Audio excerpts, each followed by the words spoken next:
అలా కాదు. కార్తీక మాసం వచ్చేటప్పటికి శివాలయంలో, విష్ణువాలయంలో, అంబికాలయంలో, మఠ ప్రాంగణంలో ఈ 4 చోట్ల కూడా దీపాన్ని పెడతారు.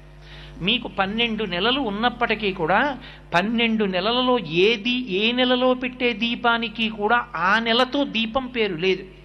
ఏదో భాద్రపద దీపం, లేకపోతే ఆశ్వీజ దీపం, మార్గశిర దీపం అలా పేర్లు లేవు. ఒక్క కార్తీక మాసంలో పెట్టేటటువంటి దీపానికి మాత్రమే కార్తీక దీపము అని పేరు. ఏమి ఆ నెలలో పెట్టిన దీపానికి అంత పేరు ఎందుకు రావాలి? ఆ ఒక్క నెలలోనే దీపానికంత ప్రాముఖ్యత ఎక్కడుంది? యథార్థానికి పూజలో ప్రారంభంలో ఒక అంగంగా మనం దీపం వెలిగిస్తాం. కానీ కేరళ రాష్ట్రంలో ఇప్పటికీ ఒక అలవాటు ఉంది. దీపం ఒక్కదాన్ని వెలిగించి దాని మీదకి అన్నపూర్ణని ఆవాహన చేసి పూజ చేస్తారు అక్కడ. కానీ మన వైపు ఆ ఆచారం లేదు. దీపం ఎందుకు పెడతాం మనం పూజలో అంటే, ఉదయం 11 గంటలకి పూజ చేసిన దీపం పెడతాం, 12ంటికి పూజ చేసిన దీపం పెడతాం, సాయంకాలం 4 గంటలకి సత్యనారాయణ వ్రతం చేసుకుంటున్న దీపం పెడతాం. ఎందుకు అక్కడ దీపం లేదా, వెలుతురు లేదా? ఎందుకు దీపం పెట్టడం? అంటే దీపం పెట్టడం వెనక ఒక నిశ్చిత అభిప్రాయం ఉంది, ఒక ప్రధానమైన ఆచారం ఉంది. మనకి పరమేశ్వరుడు 5 జ్ఞానేంద్రియములను ఇచ్చాడు. కన్ను, చెవి, ముక్కు, నాలుక, చర్మము. సమస్త సుఖములు ఈ 5 మీదే ఆధారపడ్డాయి. నేను దాని గురించి పెద్ద వ్యాఖ్యానం చేయక్కర్లేదు. నేను ఒక్క మాట అంటాను, ఊహించండి. ఈశ్వరుడు కన్నిచ్చి చూపివ్వలేదు, చెవి ఇచ్చి వినికిడి శక్తి ఇవ్వలేదు, ముక్కిచ్చి వాసన చూసే శక్తి ఇవ్వలేదు, నాలుకకి రుచి చూసే శక్తి ఇవ్వలేదు, చర్మానికి స్పర్శ శక్తి ఇవ్వలేదు. సుఖమన్న మాట మీకేముంది చెప్పండి? సుఖము లేదు, దుఃఖము లేదు. జలపాతం ఉంది, మీరు చూస్తారా? వీణానాదం ఉంది, మీరు వింటారా? రామాయణం ఉంది, చదువుతారా? తిరుపతి లడ్డు ఉంది, మీరు తింటారా? కడుపున పుట్టిన కొడుకున్నాడు, మీరు పుత్రగాత్ర పరిష్వంగం అనుభవించగలరా? దేవాలయ శిఖరాన్ని చూస్తారా? ఎందుకు ఇంకా మీకు ఏమిటి సుఖం? బ్రహ్మాండమునందున్న ఏ భోగస్థానము మీకు సుఖస్థానము కాదు. సుఖము కానప్పుడు దుఃఖము కాదు. ఇక మనిషి జీవితానికి సుఖము దుఃఖము అన్న 2 మాటలు లేవు. ఏమీ తెలియదు. పరమేశ్వరుడు ఈ 5 ఇంద్రియములనిచ్చి 5 ఇంద్రియములకు శక్తినిచ్చాడు. ఒక్క ఆత్మయే ఒక్కొక్క దాని మీద పడి ఒక్కొక్క శక్తినిస్తుంది. నానా చిద్రఘటోదర స్థిత మహాదీప ప్రభాభాస్వరం జ్ఞానం యస్య చక్షురాదికరణ ద్వారా బహిస్పందతే అంటారు శంకరాచార్యులు వారు దక్షిణామూర్తి స్తోత్రంలో. ఆత్మ కాంతి కంటి మీద పడి చూసే శక్తినిస్తుంది. కన్ను 5 ఇంద్రియములలో నాయకుడు. నయన నాయక. ముందు కన్ను లాగుతుంది, ఇంద్రియాలన్నీ ఎడతాయి. కన్ను లేకపోతే 90% సుఖాలన్నీ చచ్చిపోయినట్టు. కన్నుంది కాబట్టే సుఖాలు, చాలా సుఖాలు. అటువంటి కంటిని నాకిచ్చి ఈ కంటితో నా కొడుకుని, నా కూతుర్ని, నా మనవల్ని, నా భార్యని, ఆ చెట్లని, పరమేశ్వర మూర్తిని, రామాయణ గ్రంథాన్ని, శ్లోకాల్ని చూసి పొంగిపోతున్నాను.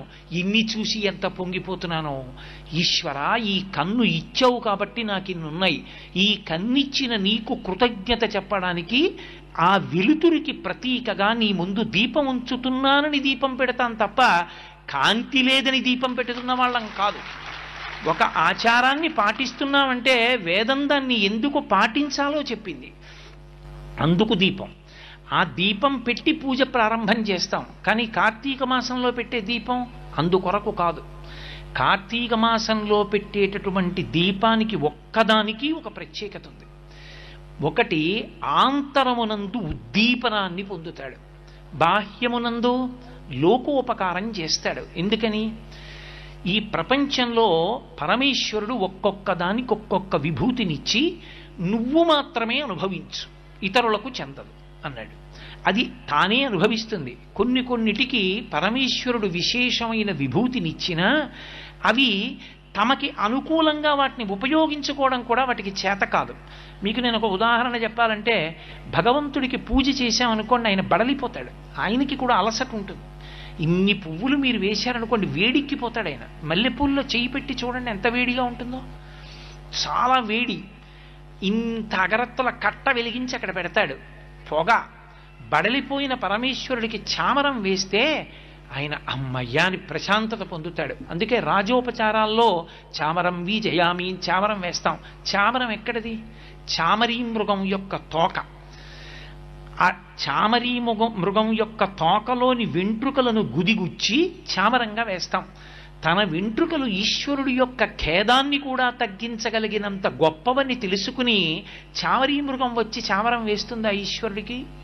వెయ్యలేదు. ఒక ఏనుగు దంతం చాలా అందంగా ఉంటుంది, కానీ ఏనుక్కి తెలుసా నాకు దంతం ఉంది, అది అంత అందంగా ఉంటుంది, నేను ఈ దంతంతో బొమ్మలు చేయించుకోవచ్చు అని తెలుసా? తెలియదు. ఒక చేప ఒక్కటే నీళ్లలో ఈదగలదు, కన్ను ముయ్యకుండా నీటిలో ఈదగలిగిన శక్తి నాకే ఉంది అని చేప మురిసిపోగలదా? మురిసిపోలేదు.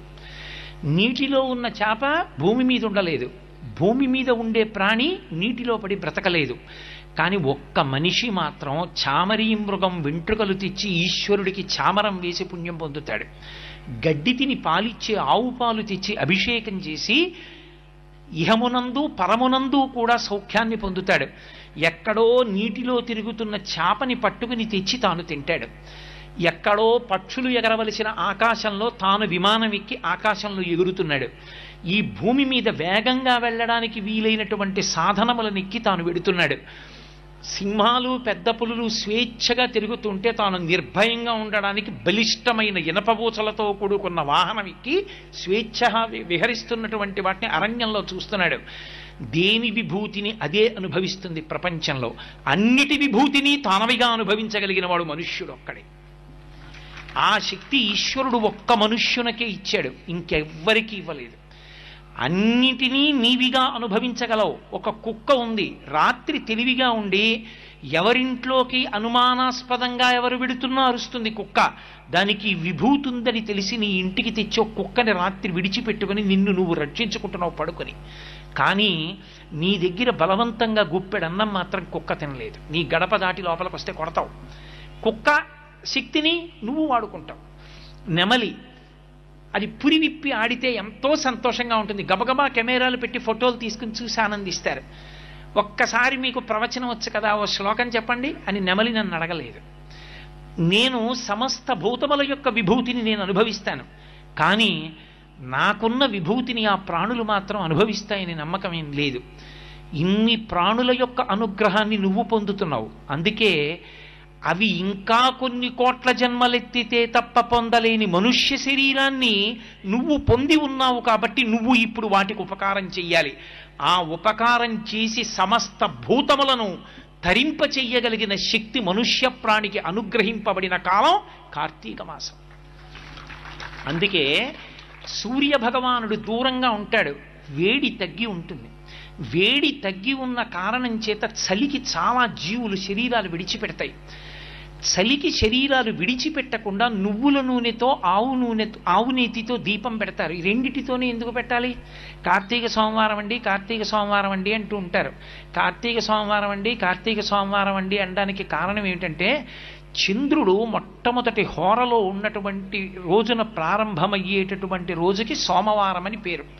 మనకి ఎప్పుడూ కూడా ఒక రోజులో 8 హోరలు 3 పర్యాయాలు తిరుగుతాయి. 3 8 24. మొట్టమొదటి హోర, అన్నిటికన్నా ప్రారంభంలో ఉండేటటువంటి హోర సూర్యహోర, తర్వాత వచ్చేటటువంటిది శుక్రహోర, అలా తర్వాత వచ్చేటటువంటిది బుధహోర, తర్వాత వచ్చేటటువంటిది చంద్రహోర, తర్వాత ఇదో శనిహోర, తర్వాత గురుహోర, తర్వాత కుజహోర. 7 హోరలు. అందుకే ఆ హోరలే 3 8 24 పూర్తి మళ్ళీ 25వ హోర వచ్చేటప్పటికి ఆ హోరతో ప్రారంభం అవుతుంది కాబట్టి ఆ పేరు. సోమవారం ఉందనుకోండి చంద్రహోరతో మొదలవుతుంది, చంద్రహోరతో మొదలవుతుంది కాబట్టి సోమవారము అని పిలుస్తాం దాన్ని. ఆదివారం ఉందనుకోండి సూర్యహోరతో ప్రారంభమవుతుంది, సూర్యహోరతో ప్రారంభం అవుతుంది కాబట్టి ఆ హోర ఆదివారము భానువారము అని పిలుస్తాం. ఈ 8 3 8 24గా తిరిగి పూర్తయిపోతుంటాయి. అటువంటి రోజుల్లో సోమవారం నాడు చంద్రుడు మనఃకారకుడు, చంద్రమా మనసోజాతః అని పిలుస్తాం. మనకి వేదాంత శాస్త్రంలో ఒక మాట చెప్తారు, హృదయ స్పందనమే మనుష్య ప్రాణి యొక్క జీవనం. గుండె ఎంతసేపు కొట్టుకుంటూ ఉంటుందో అంతసేపు బ్రతికున్నాడంటారు. గుండె ఆగిపోయిందనుకోండి ఆయన వెళ్ళిపోయాడండి అంటారు. ఈ గుండె కొట్టుకోవడం అనేటటువంటి దానికి హృదయమునందు హృదయనాడి అనబడేటటువంటి నాడి ఉంటుంది. నాడి మీకు భౌతికంగా కంటికి కనపడేది కాదు, అది ఈశ్వర తేజస్సుని పొంది ఉంటుంది. దానికి అధిదేవత యమధర్మరాజు అన్నారు. ఆయన అనుగ్రహం అయిపోగానే హృదయనాడి మూసుకుపోతుంది.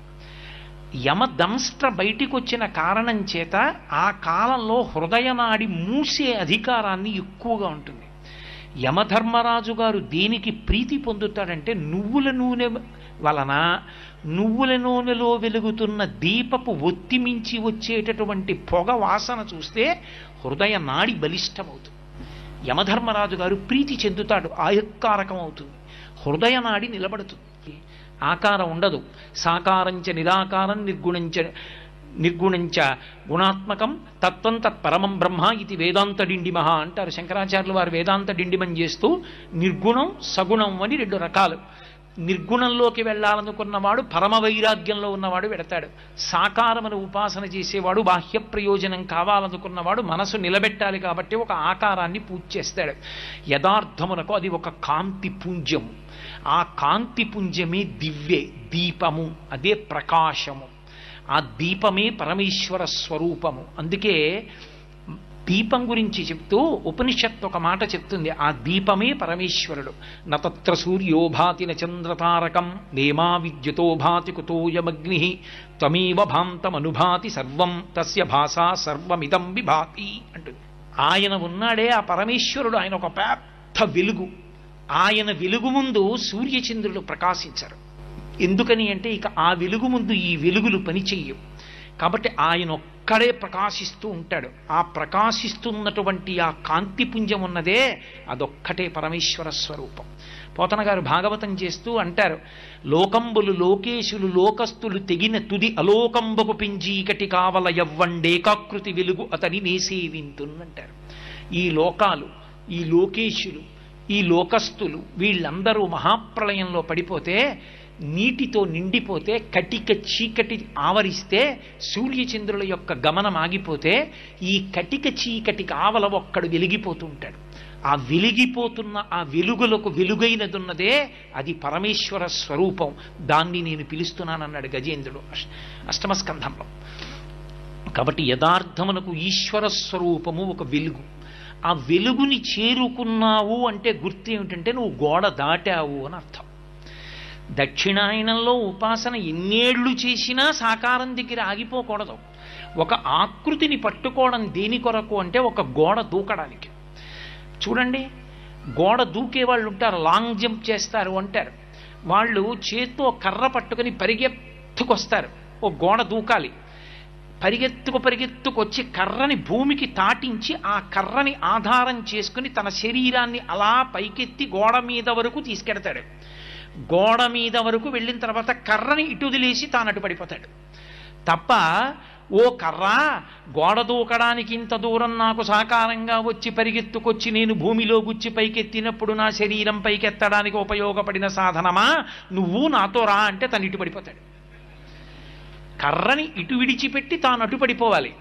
ఒక సాకారాన్ని పట్టుకొని ఉపాసన చేసి చేసి చేసి చేసి ఈ సాకారమే అంతటా నిండిపోయింది. సభాభ్య సభాపతిభ్యశ్చ భో నమో నమో. ఈ సభాపతి నమస్సికత్యాయ చ ప్రవాహ్యాయ చ మేఘ్యాయ చ విద్యుత్యాయ చ. మేఘంలో, విద్యుత్తులో, ప్రవాహంలో, నురగలో, దుంగలో, దొంగలో అంతటా ఈశ్వరుడే అని అంతటా పరమేశ్వర స్వరూపం చూడగలిగినటువంటి స్థితికి నువ్వు ఎదగగలిగితే ఆనాడు నీవు దీపాన్ని అర్థం చేసుకున్నావని గుర్తు. అబ్బా నీకు కనపడుతోంది. కుక్కలో, పిల్లిలో, దాని కన్నుల కాంతిలో, దాని నడకలో, దాని కదలికలో, దాని ఆకల్లో, దాని దాహంలో, దాని భయంలో ఒక చీమ అలా వెళ్ళిపోతూ ఉంటుంది. ఇలా చీపురు పుల్ల కొంచెం దాని దగ్గర పెడితే ఆగిపోతుంది, కొంచెం ఇలా కదిపితే వేగంగా పరిగెత్తుకు వెళ్ళిపోతుంది.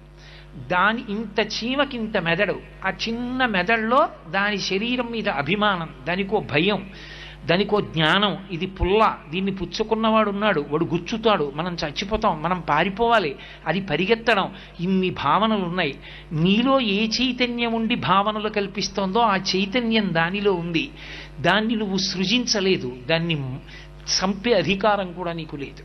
ఇంకొక చైతన్యాన్ని తీసే అధికారం నీకు లేదు. అప్పుడు ఎక్కడ ఈశ్వరుణ్ణి చూస్తావు నువ్వు? నీ పూజా మందిరంలో కాదు ఈశ్వరుణ్ణి చూసేది, నీకు ఎక్కడ చూసినా ఈశ్వర విన్యాసమే కనపడుతుంటుంది. అంతటా నమ హరికేశాయోపవీతి నే పుష్టానాం పతయే నమో నమో అంటుంది రుద్రం. అదిగో ఆ చెట్టు యొక్క ఆకుపచ్చటి ఆకులలో అందరూ కదలకుండా కూర్చుని ప్రవచనం వింటున్నట్టుగా తాను కూడా నిలబడి వింటున్నటువంటి ఆ చెట్టులో కూడా పరమేశ్వరుడు కనపడితే, ఇక్కడున్నాడు రానా స్వామి అనుకున్న నాడు ఆకుపచ్చని చెట్టులోని ప్రతి ఆకులోని ఆకుపచ్చతనంలో నీకు పరమేశ్వరుడు కనపడతాడు. అదిగో ఆ దర్శనాన్ని నువ్వు పొందావనడానికి ఉదాహరణ దీపం. ఆ కాంతి అది నీకిక్కడ అంకురించిందని గుర్తు నీకు అంతటా కనపడుతోంది. ఎందుకని లోకంలో యథార్థము తెలియాలి అంటే దీపం ఒక్కటే సాధనం. అది తాడో పామో నాకు తెలియదు అనుకోండి, నేను ఏ ఉద్యోగం చేస్తున్నానో ఆ అపాయింట్మెంట్ ఆర్డరో, నేను ఏం చదువుకున్నానో ఆ సర్టిఫికెట్లో, నా ఎల్ఐసి పాలసీలో నా చెక్ బుక్కో పట్టుకొస్తే తెలియదు. ఒక దీపం పట్టుకొస్తే తెలుస్తుంది. దీపంలో అది తాడని తెలియగానే పాము కాదన్న సత్యం తెలిస్తే భయం పోతుంది. ఈ జగత్తు కాదు బ్రహ్మమన్న సత్యము నీకు అనుభవంలోకి ఈశ్వరానుగ్రహంగా